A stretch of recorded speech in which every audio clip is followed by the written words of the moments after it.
Hey, it's Warren. Here's some more bits and pieces you can only see online at whatthefuture.tv. I again remember something you said about, people think we live in a capitalist society. This is not capitalism where Swiss cows are subsidized to a larger extent than people in Africa, right? You're paying more per cow in Switzerland than you're paying in aid to people in Africa. Now, why aren't the Europeans welcoming the energy, these are people who work till they fall over because they want to be part of what we've made or what we have, and yet somehow we're subsidizing cows and keeping them out. One of the things I love, of course, about all of the Americans, and I mean this, all the way from Canada down to the United States to Latin America, is how mixed we are. I mean, I like pluricultural society. I really dig that. But obviously, I'm not too sure we're a majority. And people don't always feel that, and people, even south of the border, don't always, I mean, they seem to tolerate maybe 10, 15% at a time, but not more than that. You have just described to us the impending doom of Western society and all the troubles. Well, I don't think it's impending doom. I think we're in for a major... troubles. We're in for a major correction. You don't seem like a negative guy, generally, and even today you don't. We've spoken about what scares you, maybe, about the future, the near future. What excites you? I mean, I see that you're making great strides in what you're doing, but have we missed anything that you think is exciting about our future? No, I mean, I'm sure there's a lot of exciting things about our future in technology, in medicine. There's probably even a lot of interesting things in terms of societal development. But, in terms of what I do, we would have to get into details. I think we've got a pretty good coverage. And you're going to continue to spread this as widely and as comprehensively as you can. You seem to be getting more and more invitations to do it because it works.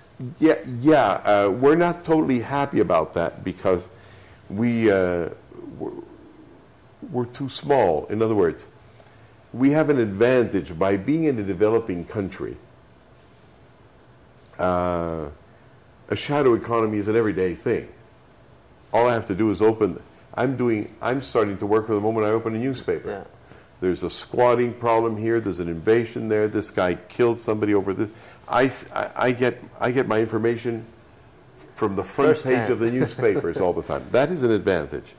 The disadvantage is that we're in the middle of nowhere. We're far away from even people like yourself who have the enormous advantage that you are trained to put big pictures together. I mean, that's what we've been doing all this time. I mean, that I should know it so well is obvious because that's what I do, but that you come in and you say, I understand what you're doing, and you know how to ask the right questions means that you've got a sense of the whole thing. There aren't many people like that in our part of the world. So, for example, my guys in Peru are global in the sense that they move from Lima to Cairo. And of course, they immediately go and work in the extra-legal economy. Before 2 months are up, they're being invited to every baptism, every funeral, every marriage. They're plugged in. They really understand.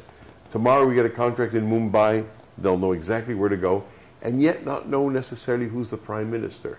Right. And not necessarily know how to put it together and relate it to the recession. So there's a little bit too much inbreeding among us. We need what we've got to put it in the context of the wider philosophy of society.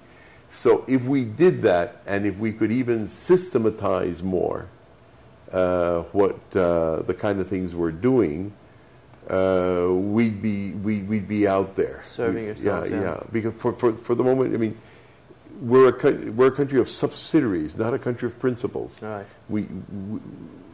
We're spreading it, but we're not spreading as much as we should.